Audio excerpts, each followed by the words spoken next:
Papa Francisco ele quebrou barreiras, construiu pontes e se aproximou de todos. Ele sempre buscou um diálogo aberto sobre todos os assuntos, inclusive sobre a sua saúde. Para ele comunicar com o coração, promover uma cultura de paz, a Rádio Vaticano foi um dos canais de comunicação que divulgou a obra do religioso. Para entender melhor a importância do Papa Francisco no mundo, vamos receber agora o padre Pedro André, que é colaborador da Rádio Vaticano, e ele vai contar como estão lidando, né, com essa notícia da morte do Papa Francisco em primeira mão e como comunicar isso para o mundo inteiro. Boa tarde, padre. Boa tarde, padre Jadeilson, padre Alexandre, Thaisa. Que alegria poder participar aqui na TV Pai Eterno e contribuir com um pouco daquilo que a gente viveu e vive colaborando com o trabalho da Rádio Vaticano. Padre, em primeira mão eu queria que o senhor pudesse falar para nós como foi a recepção da notícia logo pela madrugada e como comunicar, como foi o trabalho de comunicação para anunciar essa notícia, para dar essa notícia para o mundo.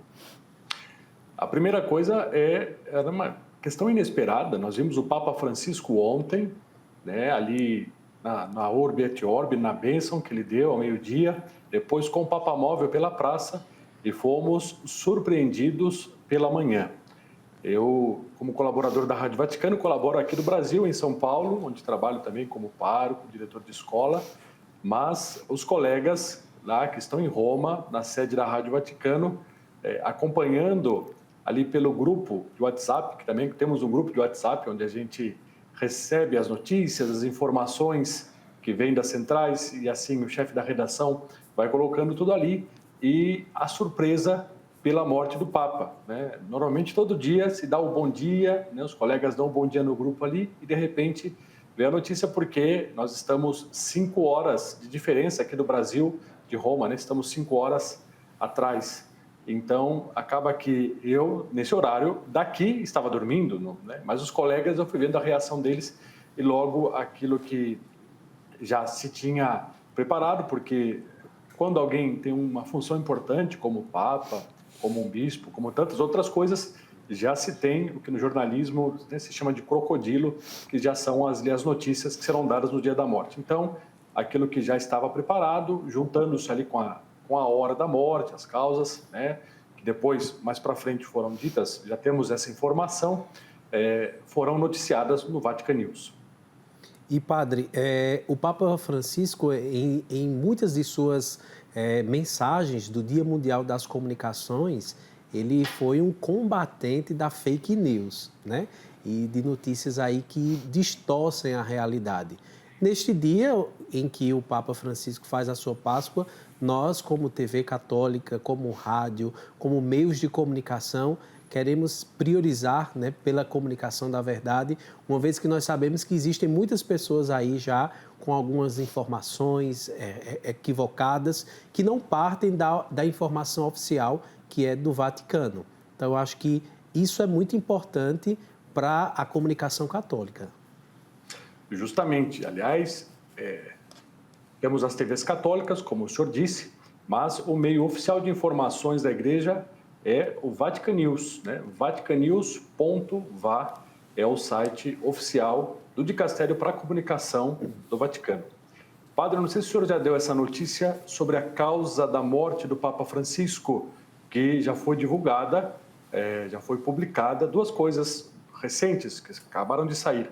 A causa da morte e o testamento do Papa Francisco. Não sei se isso interessa para o senhor de falarmos disso. Sim, pode falar, padre. Então, a causa da morte do Papa Francisco, segundo as informações da sala de imprensa, foram derrame cerebral, coma e parada cardiorrespiratória, né? Quem assinou esse atestado foi o Dr. Andrea Arcangeli, que é o diretor do Departamento de Saúde e Higiene do Estado da cidade do Vaticano. E também que saiu agora há pouco foi o testamento do Papa Francisco, em que ele fala basicamente a respeito do lugar onde quer ser sepultado, né? Então, o Papa Francisco já deixou bem claro que quer ser sepultado na Basílica Santa Maria Maior, ali no altar, próximo do altar, onde está o ícone da Salus Populi Romani, aquela pintura em que nós víamos tantas vezes o Papa Francisco. Quando ia para uma viagem, quando retornava de viagem ou algum momento importante, é o lugar onde ele sempre ia rezar a Nossa Senhora, saúde do povo romano. Então é muito importante para quem está nos acompanhando o que o padre menciona, que a fonte originária de todas as notícias que estão sendo feitas hoje, você precisa ir lá no Vatican News para validar essa informação e não ficar aí pegando informações nas redes sociais de forma solta, sem um contexto original, que é, claro, o Vaticano informando, comunicando para toda a igreja e para o mundo os próximos passos aí com relação ao velório, sepultamento e, consequentemente, mais à frente, a eleição do novo Papa para conduzir e pastorear a igreja. Mas, padre, o senhor que lida com a comunicação, o Papa Francisco falou muito sobre comunicar com o coração para promover uma cultura de paz. Como o senhor via essa frase do Papa Francisco, comunicar com o coração? Justamente é para fugir da frieza de uma comunicação que poderia falar para as paredes e não para as pessoas, né? Puxando a sardinha para o meu lado, que sou salesiano, o Papa Francisco também esteve dentro de uma escola salesiana, foi ex-aluno e ali dentro ele aprendeu sobre a pedagogia da presença, né?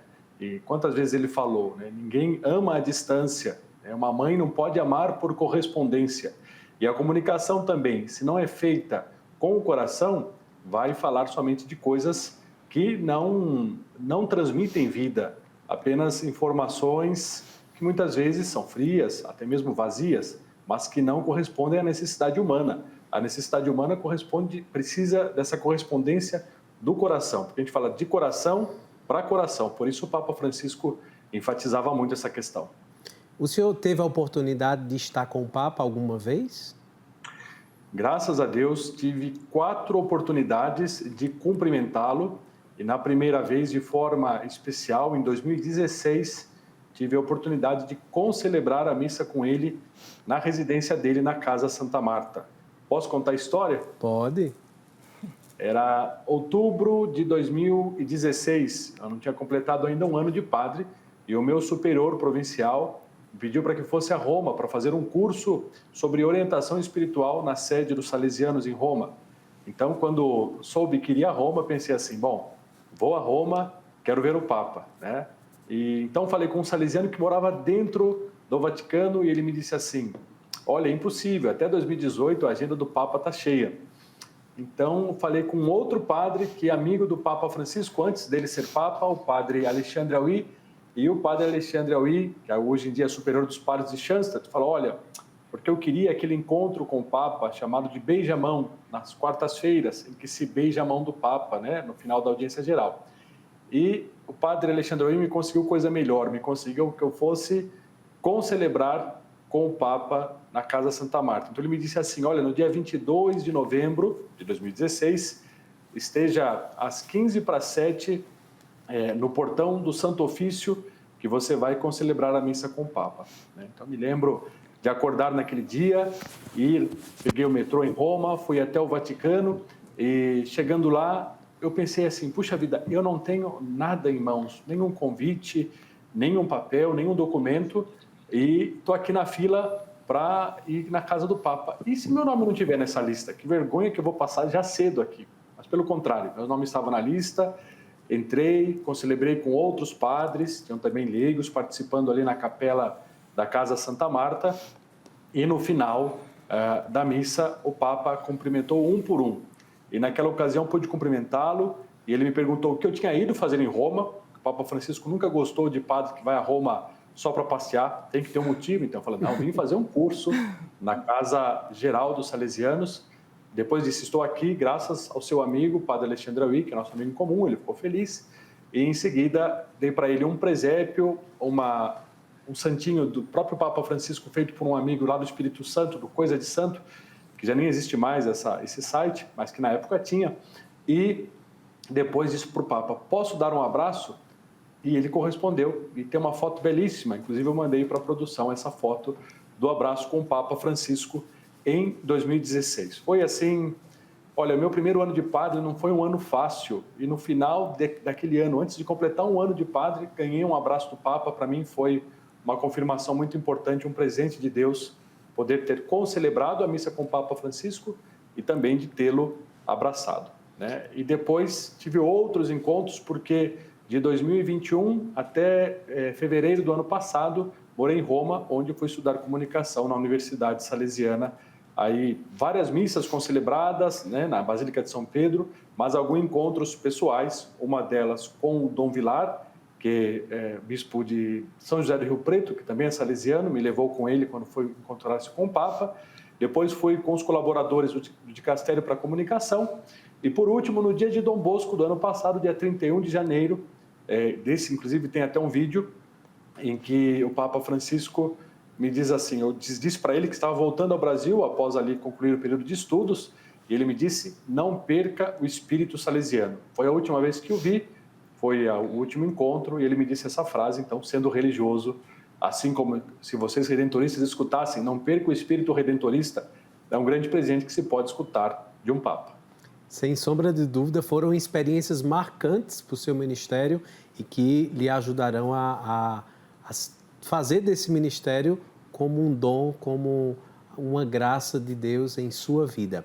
Padre Pedro, muito obrigado pela sua contribuição. Nós temos uma grande missão como comunicadores, né? Continuar levando a mensagem do Evangelho como Francisco, com o coração. Como o senhor dizia, de coração para coração. Isso mesmo. Muito obrigado, bom trabalho para vocês aí. Continuemos rezando pelo descanso eterno do Papa Francisco e boa cobertura jornalística para vocês nesses dias. Muito obrigado, Padre.